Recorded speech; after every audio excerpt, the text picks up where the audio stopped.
Well, with 500 million adults worldwide living with diabetes, more focus needs to be placed on the condition. That's what Dr. Eva Orsmond said, and she joins us now alongside Eoin O'Hagan, who managed to reverse his type 2 diabetes. Eoin, good morning to you both. Good morning. You both, yeah. Eoin, can we start with you? Did you have pre-diabetes or were you diagnosed with type 2 diabetes? I was diagnosed in 2017 with diabetes. Never treated for it because I had decided that I was going to change my life for once and for all. But it took COVID last year for me to do that, to start walking, start exercising. And this year, with the inspiration of Mark Kelly from Ennis, a friend of mine who lost 29 kilos in 12 weeks with Eva, I joined the Orsmond Clinic in Galway. And since then, in 14 weeks, lost 4 stone, or 26 kilos, or as I say, 29 bags of sugar off my body. So in 14 weeks, you lost just over 4 stone, 3 pounds in 14 weeks. Yeah. And are back in the wedding suit that you wore. I mean, like, it's incredible. How did you do that? That must have been an incredibly restrictive diet. My best friend is Will Power, and he has been leading me through this. I'm determined, and I've been determined. I was determined to give up cigarettes years ago, and then drinking, and then this was to get fit and to grab a hold of my life, because there's a history of cancer in our family, and I know that being overweight can bring cancer. I lost 2 sisters to breast cancer, so it was important that I try and change the family history and change the future for us as well. So this diet, the Orsmond Diet, and courtesy of Eva, has changed my life literally and changed my family's future. So the Orsmond Diet, so you sought help from Dr. Eva. Is this something that we're seeing? Are we seeing that people can reverse? Absolutely, and I have been focusing on it in my clinic in over 15 years now, and it's incredible what a life-changing event is. But the thing is that the diet is not that impossible to do. There's a lot of vegetables, and you actually eat all the time. People usually say, actually, I'm eating now more than I ever used to eat, because it's the fibre content, you know, it's the value of the food. So eating the right foods, yeah. But can we just take a moment? We are talking about type 2 diabetes here, which is something that is developed in adults when they're older. Type 1 is completely different. It's something from when you're childhood, and that's a deficiency of It's an autoimmune disease, type 1. We can only reverse type 2 diabetes. Type 2 diabetes lives in the visceral fat, in the visceral cavity, and that's where the insulin resistance comes from. So basically, initially, the body produces more insulin to trying to get the sugar readings down, because the body, for some reason, is basically resistant for the action of the insulin, and that comes from the visceral fat, because we are not supposed to carry. What's visceral fat? What is it? Visceral fat is that deep fat that you basically see when your tummy starts bulging out. And I had lots of that. So is that the signs? Like, what signs do people need to look out for? You see, initially the problem is that you might not have any symptoms. You might just feel a little bit tired, or you might have nothing for years. It could take 10 years that it's silently in your body, and these increasing first insulin levels and then sugar readings, they're basically making the damage. And sometimes the first symptoms that people get is that they wake up in ICU after a heart attack. And sometimes it's just, you know, thirst, lethargic, you're getting more, you know, thrush infections, you're getting urinary tract infections. But the problem with diabetes is that it affects every single part of your body. And obviously we hear about the blindness and the amputations, and obviously the scary thing is that it really cuts down years of your life, but most importantly, your quality of life is affected. Now, because I know that there are an awful lot of people who are undiagnosed around the world, and this is a kind of a very modern disease that is developing more and more. But Eoin, for you, did you feel in yourself, you were like, there's something wrong here? Did you know that there was something up? Were you feeling sluggish? I would be a lazy person normally, and I spent a lot of time sitting on a couch at night time watching television. I worked hard. I work in the film industry, so I work hard during the day. But when I came home at night time, I just veg on the couch, and I would gorge on pasta, gorge on potatoes, gorge on rice, fast food takeaways.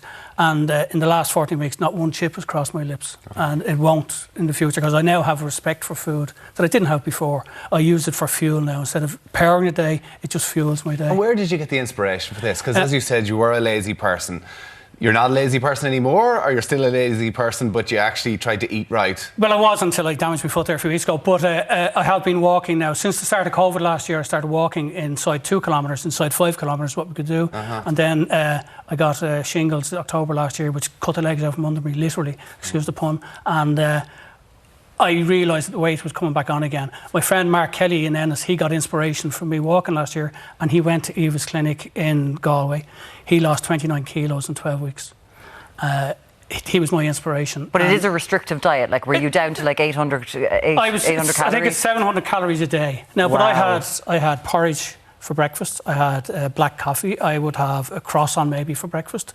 But do you have to keep that? Do you have to keep that up now? 700 calories a day? No, that's level one. That's level one. So you can move on from that. Absolutely. The whole thing is it goes through phases. We starting now. Maybe you started a little bit higher. Usually depends on the initial weight that the person is. We adjust the diet according to a person, so it's very personalized plan.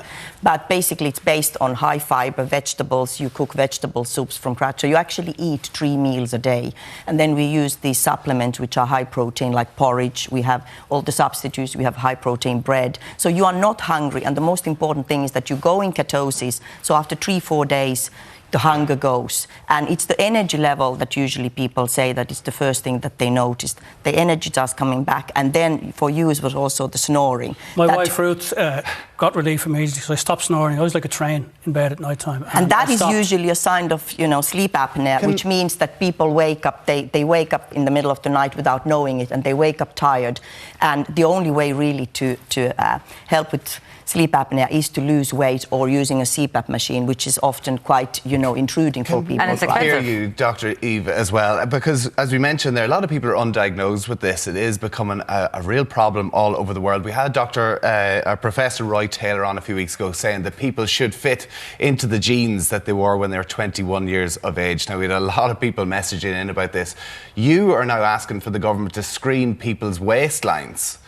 Is this... Because it's the easiest way, because we know that there are around 100,000, could be even more people who are walking around today having diabetes, not knowing it. And these are the consequences that are silently creating in the body. And it's obviously taking people's quality of life when they get sick, but also it's very costly for the government. So if we just did a simple screening, for example, HbA1c test will really clearly show if you are sort of getting to the pre-diabetic stage. And I think that if people knew that, gosh, I'm pre-diabetic, I think that would be the inspiration that they would need. Is it as easy as just taking someone's waist? It's very easy. If your waistline is more than half of your height, every centimetre represents 1 kilo of excess weight. So let's say as a woman of my height, if your waistline is 90 centimetres measured at the level of your belly button, that means that you have 10 centimetres extra. That's 10 kilos, which basically is 22 pounds, which is a stone and a half. 10 kilos. 10 extra kilos.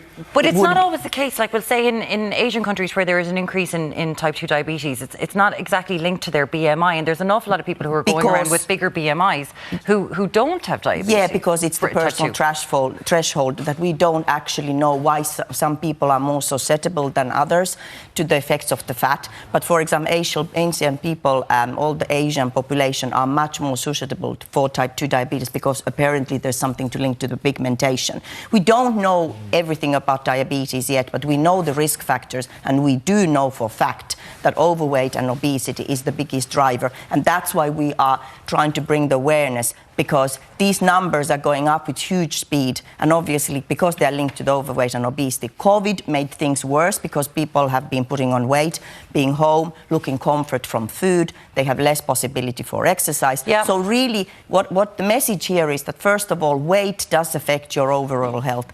And you can reverse your diabetes, and you don't need to be superhero to do the diet. What people need, they need specific advice, and if you want to lose a lot of weight, you need somebody to hold your hand and give you the guidance. You have to do it. You have to do it safely. 100%. That's what we're saying. And if you are feeling in any way that this has triggered something in you, please do go to your GP. Absolutely. Get as much as you can. If you've got any opinions on this, it's 089 611 111. People always talk about the COVID stone that they've had, and almost kind of like a badge of honour. It's just just put on the coat. Where exactly this is obesity is becoming a real problem, and I think health and exercise But the intermittent fast and things like this are very good. If you are interested, unfortunately, we have no time. Dr. Eva Orsmond, thank you so much. We are going to be in Red Cow Roundabout Hotel tomorrow from 2 o'clock, having a diabetes education day with Owen, and tickets are on Eventbrite. Thank you both very much for joining us this morning. Cheers. Now, still to come, legendary GAA manager Mickey Hart chats about his memoir. And from Pearly Whites to a golden glow, the Skin Nerd is getting us prepped for the festive season. We'll be back very shortly.